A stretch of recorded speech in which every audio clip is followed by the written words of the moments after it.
بسم اللہ الرحمن الرحیم۔ السلام علیکم سامعین و ناظرین، آپ کو C A study group and channel vlog کے چینل میں خوش آمدید کہتے ہیں، اور آج کا جو ٹاپک ہے وہ بہت ہی اہم ہے۔ آج اس ویڈیو میں انشاءاللہ سورہ اخلاص کے بارے میں پڑھیں گے کہ سورہ اخلاص کے پڑھنے سے کیا کیا ملتے ہیں اور اس کے کون کون سے فائدے حاصل ہو سکتے ہیں، اور ہمیں کتنی بار پڑھنا چاہیے، اور پڑھنے کی ترتیب کیسے ہوگی۔ ویڈیو کی جانب بڑھنے سے پہلے آپ سب سے ایک ریکویسٹ ہے کہ چینل کو سبسکرائب، لائک اور شیئر کیجیے تاکہ تمام نوٹیفیکیشن آپ کے پاس پہنچ سکے، اور ہر اچھی بات کو شیئر کرنا بھی ایک اچھی بات ہے تاکہ دوسرے لوگ بھی اس سے فائدہ مند ہو سکے۔ اور آپ شروع کرتے ہیں سورہ اخلاص۔ سورہ اخلاص 30ویں پارے میں موجود ہے، اور ٹوٹل قرآن مجید میں سورتوں کی تعداد جو ہے وہ ہے 114، اور اس کا جو نمبر آتا ہے وہ 111 نمبر آتا ہے اس کا۔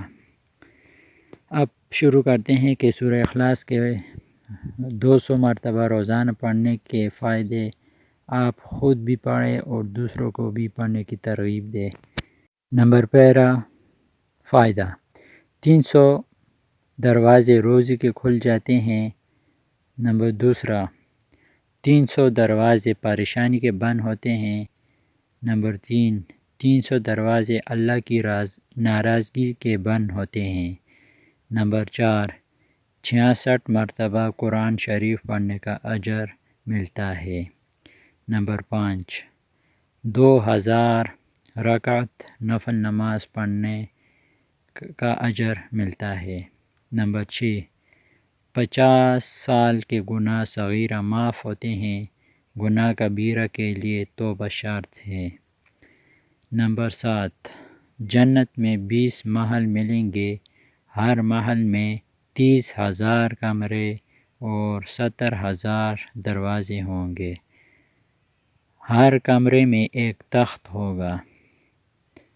نمبر 8، انتقال کے بعد اس کے جنازے میں 1,10,000 فرشتے شرکت کریں گے۔ نمبر 9، اللہ تعالیٰ اس کو اپنے علم سے علم، حلم سے حلم اور صبر سے صبر دیں گے، لہٰذا آج ہی سے اس پر عمل شروع کر دیں۔ اللہ تعالیٰ ہم سب کو اس پر عمل کرنے کی توفیق عطا فرمائے، آمین۔ اور آخر میں ایک بار پھر آپ سے ایک ریکویسٹ ہے کہ چینل کو لازمی لائک اور شیئر کریں، اور تاکہ مجھے بھی ذرا سپورٹ مل سکے۔